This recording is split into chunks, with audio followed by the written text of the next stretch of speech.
is the personal stories contained within its pages, as the editor Vivianne mentioned.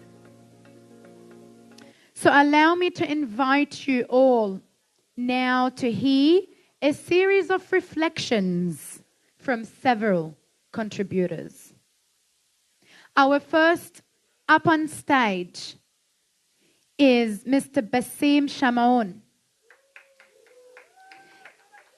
I'll invite him to stage where he will offer a brief reflection on his survival message he hopes readers will take from this story. Please, another round of applause for Basim. Thank you.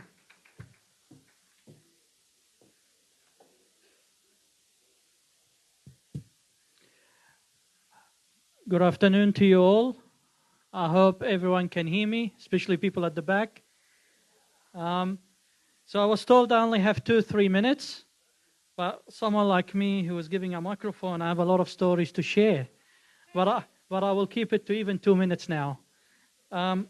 It's truly an honor and privilege to be part of this book as one of the 16 co-authors and to launch the book during Refugee Week. A time to celebrate courage, resilience, belonging, and the countless ways refugees enrich our communities. Refugee Week reminds us that behind every refugee story is a human story, a story of hope, determination, and the pursuit of a better future. This book is called From Survival to Contribution. And that title tells a much bigger story. It is about what people can become when they are given safety, opportunity, and a chance to belong. It's about potential released, barriers overcome, and communities strengthened. When I arrived in Sydney and settled in Fairfield City in 2005, I spoke almost no English, and English became my fourth language. I struggled to communicate, worked multiple jobs to pay for my education.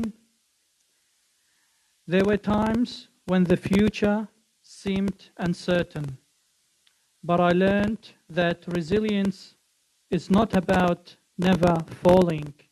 It's about finding the courage to keep moving forward. Today, I have the privilege of serving the community through various roles. My journey has taught me that success is not measured by what we accumulate, but by the positive impact we have to the lives of others. This is why this book matters. It's not simply a collection of stories. It is a testament to the power of a human potential. It demonstrates that behind every refugee is a person with dreams, talents, skills, and the capacity to make meaningful contributions to the society. Sometimes all we need is an opportunity and someone willing to believe in them. As Nelson Mandela said, what counts in life is not the mere fact that we have lived. It's about difference we have made to the lives of others. My chapter shows that refugees are not defined by the circumstances they force them to leave their homes. They are defined by their courage to rebuild, their determination to succeed, and their commitment to giving back. Across Australia and around the world, refugees are strengthening communities as educators, healthcare workers, entrepreneurs, artists, volunteers, and leaders. I hope everyone who reads this book will see refugees as not statistics or labels, but as neighbors, colleagues, future leaders, and fellow Australians who are eager to contribute. As Kofi Annan once said, we may have different religions, different languages, different cultures, different colored skin, but we all belong to one human race. I hope this book inspires all of us. I haven't finished yet. um, okay, sure. I hope this book inspires all of us, especially during Refugee Week, to build a society where everyone is welcomed, valued, and given the opportunity to turn survival to contribution. Especially, and this is not written in my speech, the environment that we've been seeing lately. We want to send a clear message that refugees are not burdens. They're contributors. They're part of Australia. They're part of who we are and what we do every day.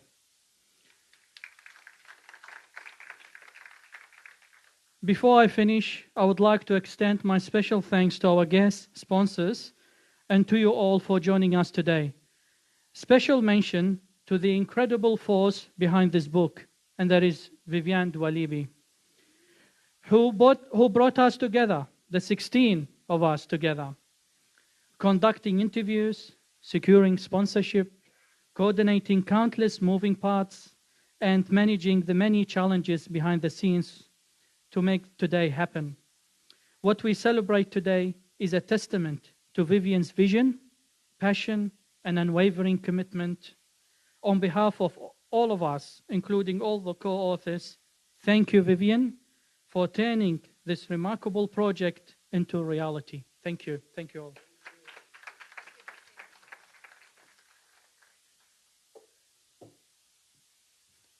Thank you, Basim. Powerful words up there. It looks like I really need to record time.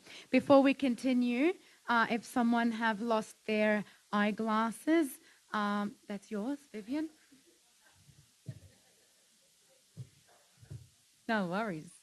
Next, we have Mr. Clement Miru, who will share a brief reflection as well on his journey and the message of determination and leadership that lies at the heart of his chapter. I cannot see him. Oh my God. All of you, I can't see you. I need the glasses. Please help me welcome Clement up on stage.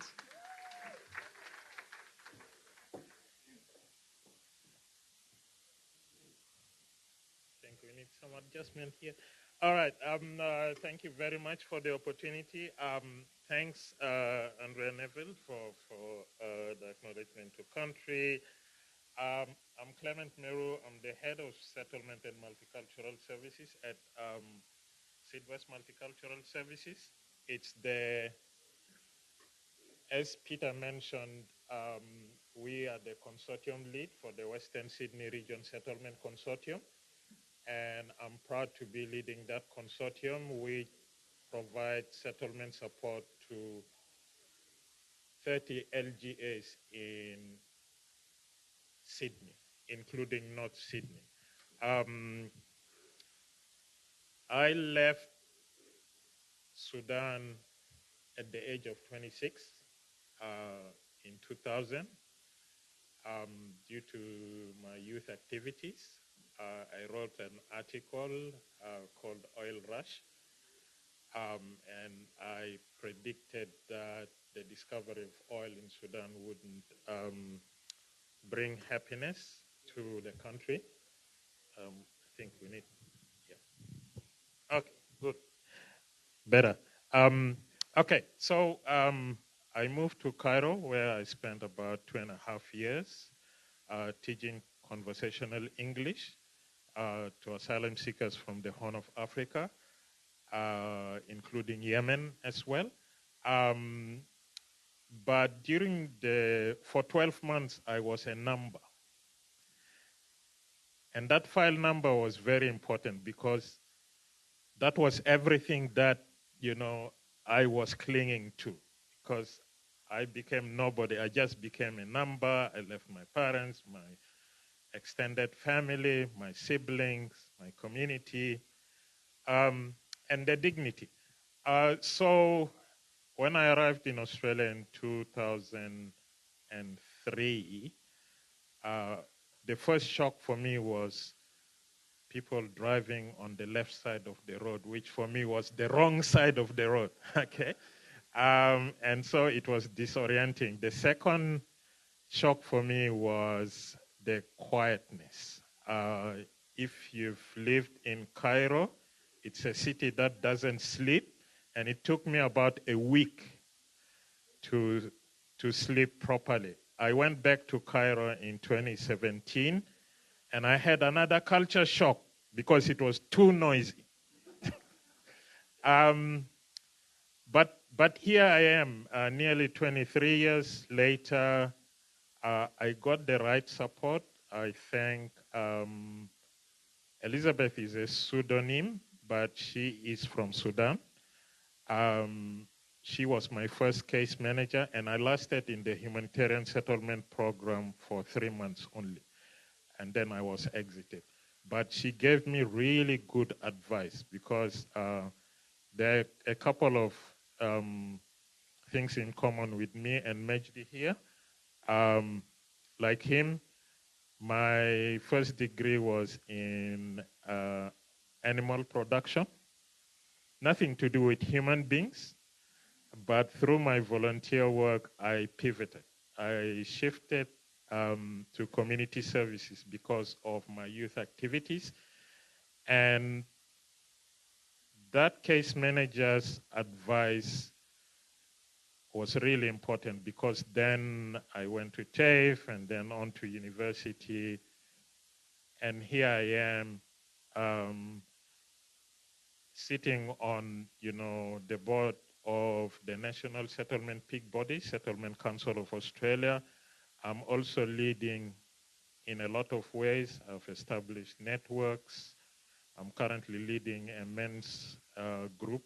We are, will be registering it soon as a company limited by shares, and we've raised nearly $100,000 in nearly 3 years. But the message is really to Australians and to other refugees. For refugees, I think these stories, which you will be able to read, demonstrate that, one, with the right kind of support, you will thrive. You will be able to live a fulfilling life, and you can contribute to this great country in many ways. The second message is, please do not feel frustrated. Yes, the settlement journey, there are a lot of turbulences, but you've survived very tough times. I keep telling people, well, take an Aussie and drop them in any part of the world where they don't speak English, they're not used to the environment, they will not last 3 months. They'll perish. So your resilience is very important. And if you think, well, if I survive that, then I can survive in this country that gives you a lot of choices. The second message is to Australians, and that is to be curious in a genuine way, not just to listen to stories, but to listen with compassion and understanding. And if you believe in God or you believe in humanity, then you have a role to play to give another human being a chance to be who they are. So with that, I want to thank Vivianne especially. It's my second time meeting her, in person. The first time was last week. And her endurance and keep on pushing us, it's close to harassment. But I understood I understood her vision. And so when she said, oh, I'm looking for sponsorship, so I turned to my organization and I said, look, this is something that we need to support because it's about impact. So thank you, Vivianne, for allowing us to share our stories, but to put it out to the world there. I want to thank my fellow co-authors. It's not an easy thing to write your story because you have to relive it. It's very hard, but again, it's not just to just capture your story in several pages. So for me personally, it inspired me to write my book now. So look forward to my book.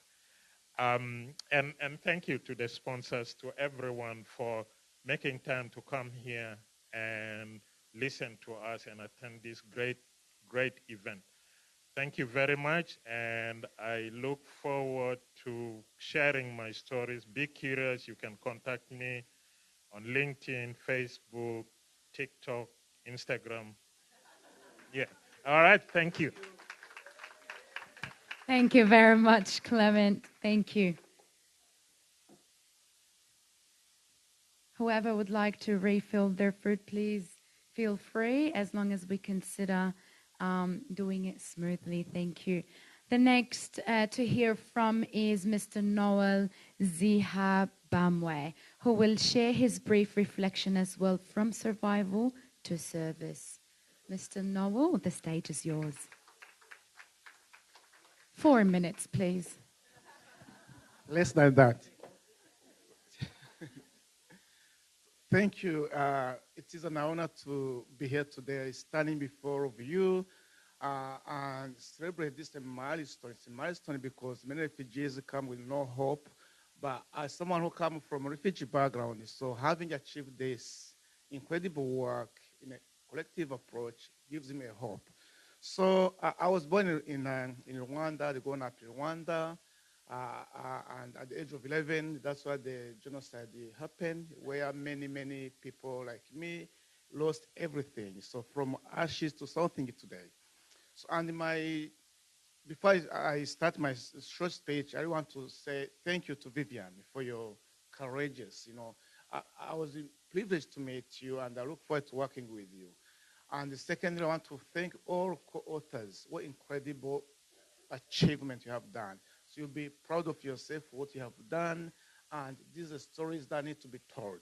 And then, of course, the Arabic Council of Australia, thank you so much for hosting us. I remember how Vivianne was struggling to find a space, but you welcomed her with open arms. So we need people like you who can step in when many community members are struggling. So very short about my chapter. My chapter says, tragedy does not have the final word. Many refugees have went through a lot.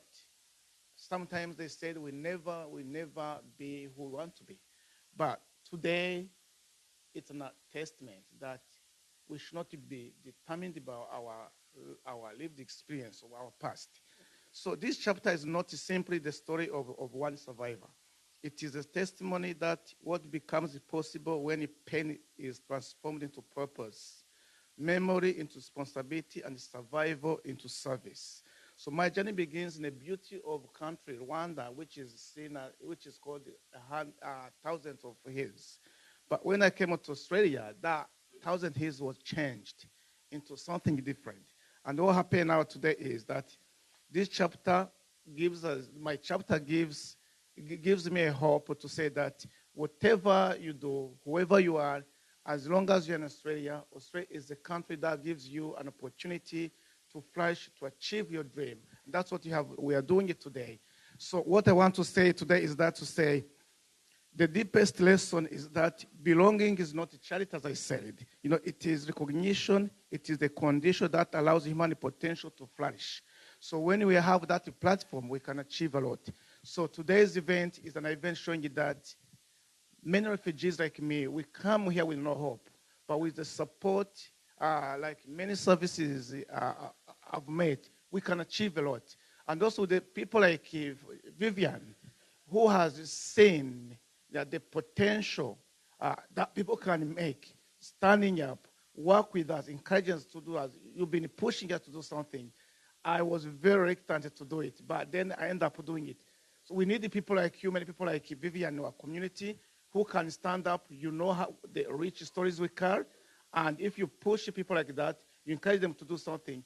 We can share with the rest of Australians who we are, what we brought here, and how we can contribute to this wonderful country to make sure that we build Australia that everyone needs to see.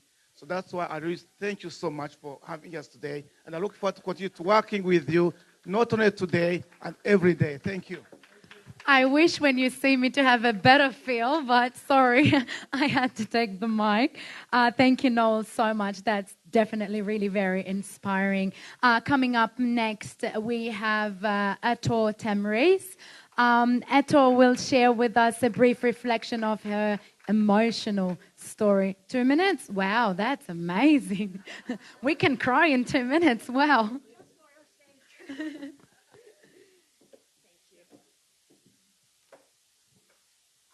Good afternoon. Salaam alaikum wa shlam alaikum. I would like to share a little about the story behind my chapter in this book. The chapter is not only about my journey, it's about the journey of many refugees who leave everything behind to begin again with hope, resilience, and determination. My story began in Iraq, continued through Lebanon, and eventually led me to Australia, the country that I'm proud to call home. But my family's refugee story began long before mine. My grandparents were refugees in Iraq. And from one generation to the next, we grow up understanding the challenges, uncertainty, and sacrifice that come with being a refugee. Those experiences shaped the value I carry today and gave me a deep understanding of what so many newly arrival families go through. When I first arrived in Australia, I faced many of the same barriers that other refugees experience: learning a new language, adapting to the different culture, and trying to build a new life. I was lucky to receive a support from a Syrian Australian Resource Centre, especially through the guidance and encouragement of Mrs. Carmen Lazar. Thank you, Rabbi. And later from Matchwork, they believed in me, invested in me, and gave me opportunity to learn, grow, and rebuild my future. Their support changed the direction of my life. Today, I have privilege to working as a refugee liaison officer with Matchwork and being recognized as a NISA award finalist. Every day, I support refugees and migrants across Western Sydney to find employment, build confidence, and create a sense of belonging in their new community. This chapter is really about giving back. It's about taking the support I once received and passing it on the others. It reflects my belief that every refugee and every new arrival deserves someone who believes in them, encourage them, and help them discover their potential. This chapter tells one small part of my journey, but I hope it also represents the strength of countless refugee families whose stories often go untold. More than anything, I hope to remind people that when we invest in refugees, we don't just change one life, we strengthen our communities and create opportunity for a future generation. Thank you for listening. Good girl. Thank you very much, Ator. Last but not least of the reflections for today is Teresa Tran. Please join me in welcoming her to share some of the love that lies at the heart of her chapter. My name is Teresa Tran. My Vietnamese name is Thanh Thủy, which means crystal waters. It was a name that my parents gave me for luck, knowing that we would soon be taking a very dangerous voyage. I was 6 months old when my parents carried me on a boat and left a country that they knew behind. And some people often say that I'm lucky, that I don't remember the fear, the uncertainty, or the danger. And they're right. I have no memories of that journey. But what I do have instead are stories. And I still consider myself a FOB, which stands for fresh off the boat. It really hits me hard because my own son is about to turn 20. And my parents are barely older than that when they made the decision to leave Vietnam. I now understand the heartbreak of two young people carrying a 6-month-old baby, dressed up as if they were attending a wedding in Saigon, a disguise that they needed neighbours to believe so that we wouldn't get caught escaping. Imagine waving goodbye to your parents and possibly never seeing them again. I now understand the desperation that pushes a young father to break into a local hospital to steal sedative medication and then test it on the family dog, just in case his baby daughter cried during the escape and put everyone in danger. By the way, the dog slept for 2 days, probably a bit too much. I now understand the fear that my mother felt when she was given the job to get the sextant, which is like a big compass, past police checkpoint. She prayed to God and truly believed that he covered the eyes of the guards who checked the vehicles in front and behind our rickshaw, but somehow waved us through. I now understand the trust and comradeship that would allow a pregnant woman on our boat to be cut open with the only sharp object on board, a fishing knife, to bring her baby into this world. I now understand the hope after being discovered by an Indonesian fishing boat after 5 days sailing the choppy seas and floating aimlessly after the engines had failed. Beyond all this, though, I now understand freedom. When Australia took us in, not to give us a second chance at life, but the chance to fully live it. For many years, these stories belonged to my parents.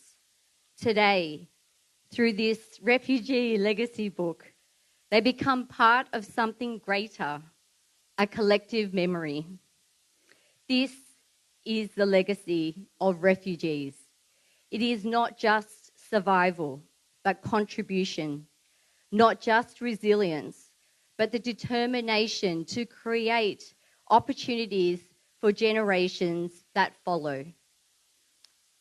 I want to thank my parents who are actually sitting here today. Without them, I would not be here in Australia. And on behalf of all 16 co-authors, I want to thank everyone who attended today to support us in this community initiative and honouring Refugee Week. And if Vivianne, you could please come up, we have a special gift on behalf of all our co-authors to thank you for being a massive leader in bringing this project together.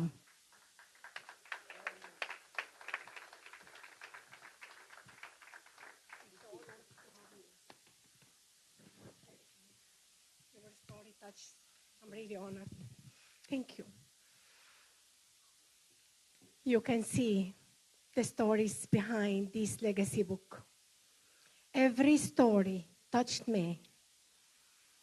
Every story, I lived it as if I was there with them. Because I know and I feel the challenge. I served refugees 20 years of my life in 8 war countries. I heard their pain.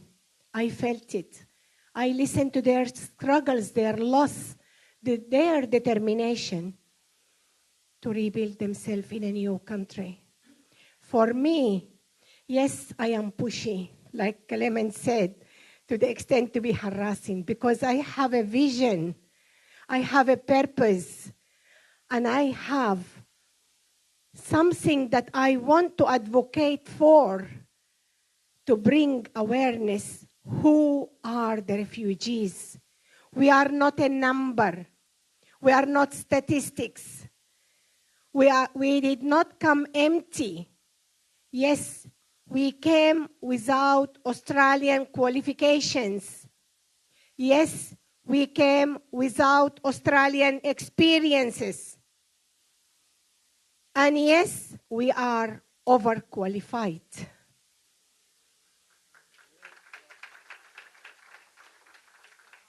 But above all of this, what truly counts is what we carry inside us, our determination, whom we want to become, whom we want to be remembered, what legacy. For me, the word legacy is something deeper than what words can say, because we are here guests on this planet. Our stories will be remembered for generations to come. To advocate for young people who are struggling in a beautiful country like Australia, suffering mental health or suicide attention or losing lives.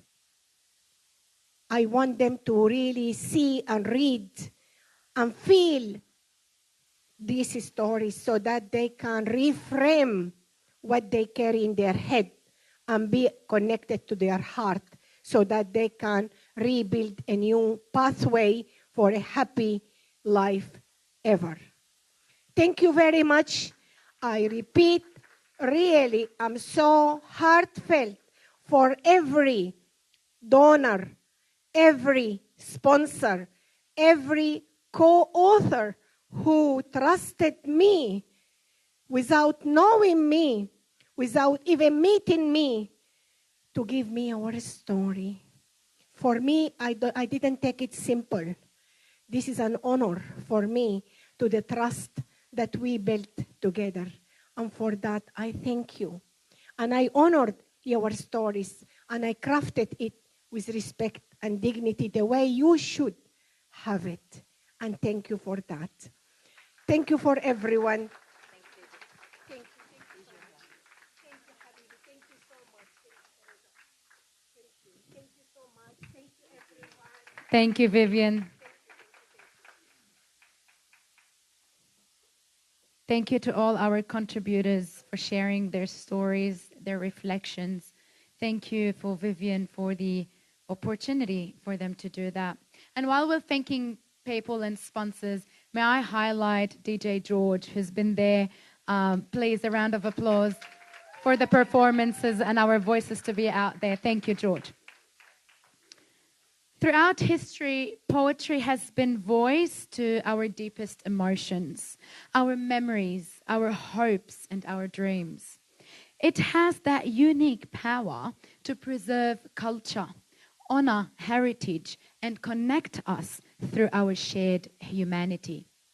Iraq has gifted the Arab world with some of its greatest poets and literary voices. And today, we are honored to continue that tradition through poetry. If you can please welcome Mr. Salam Al-Khudaidi, who is actually as well one of the co-authors, who will present a special Iraqi poem for us this afternoon. Mr. Salam will be speaking in Arabic a little bit first. I'll try to translate as much as I can. اسمي سلام ناصر الخدادي My من name العراق. is Mr. Salam. عملت كاتب وشاعر وناشط في المجتمع المدني، وعملت أكثر من 12-13 سنة في فرقة مسرحية في العراق، وثم في سوريا 5 سنين انتظار. أصدرت الديوان الشعري الأول، وفي عام 2015 وصلت إلى أستراليا. في أستراليا ولأنه أؤمن أن الفن رسالة، وتهدف إلى إشاعة الوعي والثقافة كل ما هو من شأنه يطور المجتمع. لهذا بادرت إلى تشكيل أول فرقة مسرحية مندائية في سيدني، والتي ساهمت وشجعتني كثيرا الإنسانة الرائعة والصديقة العزيزة ياسمين يحيى، كانت رئيسة الجمعية، ومن خلالها استطعنا أن نحجز في كسولة باور هاوس، وتم عرض أول مسرحية لي في كسولة باور هاوس، وتوالت المسرحيات، وثم أسست جمعية سومر للثقافة والفنون، وبلشنا بعمل فني ثقافي، أمسيات ثقافية وفنية، إلى وصولا عملت أول مهرجان فني كبير، مهرجان صوت الأرض ساوند أوف تيرا، في عام 2021 22 23 إلى 25. المهرجان الخامس كان، ونحن الآن في عام 26 بصدد إقامة المهرجان السادس، مهرجان صوت الأرض السادس، والمزمع إقامته في 5/9 يوم السبت 5/9 سبتمبر 26 هاي السنة. ولأنه تقدمت على أنه شاعر من العراق، فأحب أشارك في إحدى قصائدي من ديواني الثاني اللي طبعته وأنا هنا باستراليا بصراحة. سرقت النوم من عيني ولم أسميك سارقة، سرقت النوم من عيني ولم أسميك سارقة، وحدك تستبيح القلب، وحدك تثيرني تؤرقني، وأبوح لك بمكنوني، لك وحدك القلب خافقة. سرقت النوم وأبقيتني في سهادي، أناجي الليالي عن صباحات مضت وشمس قد أشرقت ثم أفلت، وأنت أمام ناظري بين هجر ووصال. هام بي الوجد وعتقت ذكرياتي خمرا، لعلني أنتشي ألتفع الوحدة في غربتي، وأحتسي كؤوس الهم والوجع بعدما فاضت بها أدمعي. سرقت النوم من عيني فخذ إليك خافقي، وما ابتلى من جروح ترافقت، وإلى الآن يتوق للترافق. أيها الناحل الوديع الضامر، فديتك العمر من سارقي. شكرا جزيلا. بالمناسبة أهدي هذا الديوان للست فيفيان، وما قدمت وما أنجزت وما تعبت. شكرا جزيلا لك ولكل ما فعلت. شكرا جزيلا.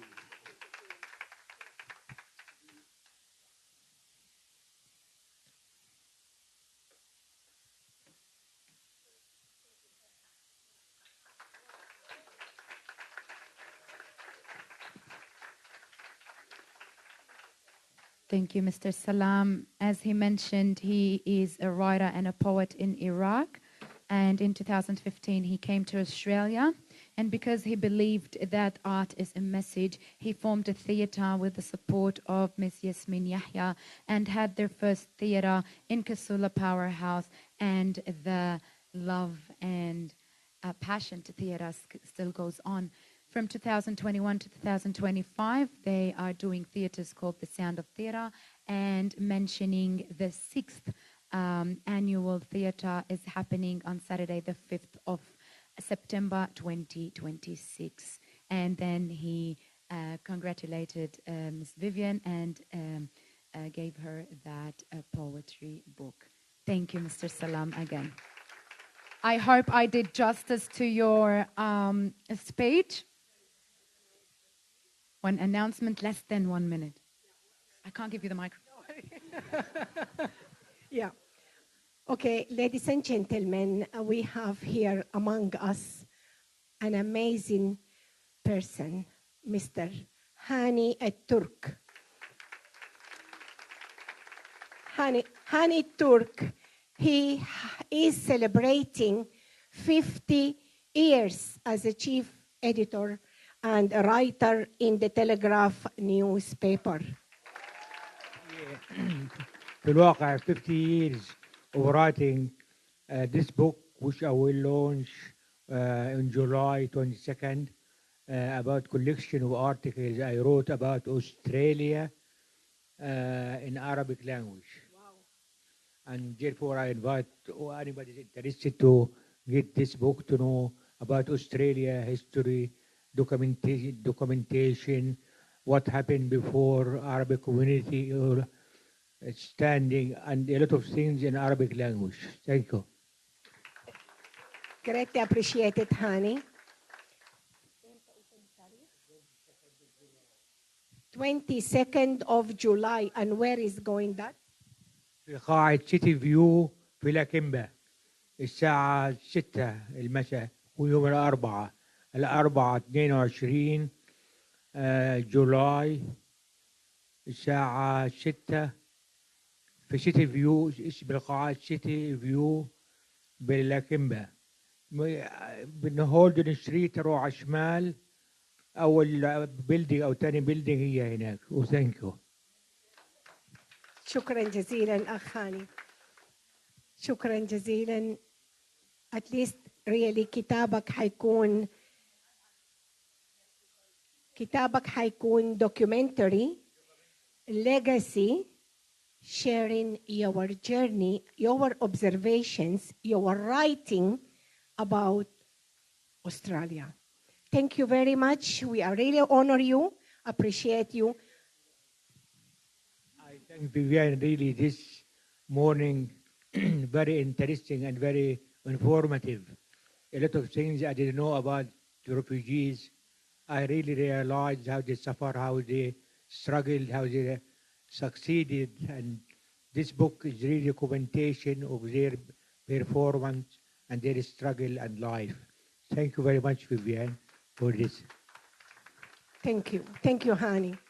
Leave alone when you really get the PDF file and when you read each chapter, you will leave that story. And may every story you read will touch your heart to activate the soul that you hold inside you to serve more. And be of service is the best, I repeat, the best reward you can have in this world. I found myself through service until my last breath on this planet. I will continue serving. Thank you. Your service is our honor, Vivianne. Thank you so much. Ladies and gentlemen, now there is a very special moment where there will be official book signing ceremony. So today, as we celebrate the 16 remarkable co-authors whose stories are definitely of courage, resilience, and contribution, I invite the co-authors to come forward and sign the commemorative copy of the book, creating a legacy of their shared journey and achievement.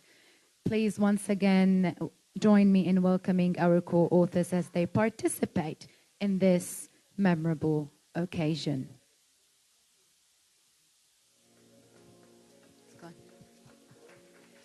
Yes, as this book signing is happening, we conclude the formal proceedings and we invite everyone to stay connected and network and enjoy more of the refreshments around.